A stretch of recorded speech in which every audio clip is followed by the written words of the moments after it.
A proposed railroad expansion that could potentially quadruple crude oil production in rural eastern Utah is coming before the Supreme Court. The case could have wider effects on federal environmental regulation.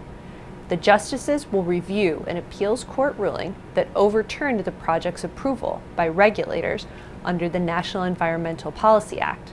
The lower court sided with the environmental groups, who said regulators should have considered broader potential impacts, like increased risk of wildfires or derailments of trains carrying crude oil.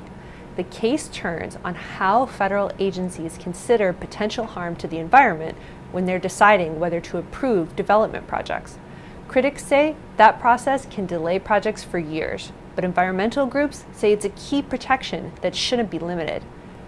The case will be heard by 8 out of the 9 justices.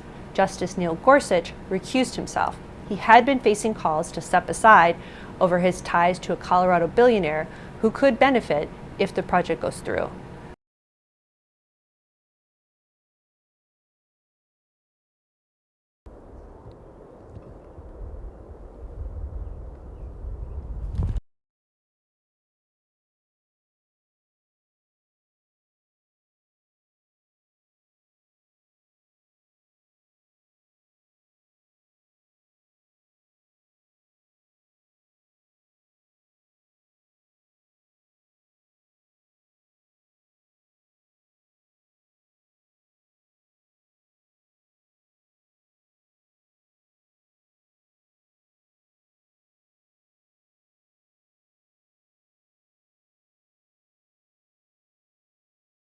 The court's conservative majority has taken other steps to curtail the power of federal regulators, including striking down a decades-old decision known as Chevron that made it easier for the federal government to regulate the environment, public health, workplace safety, and consumer protections.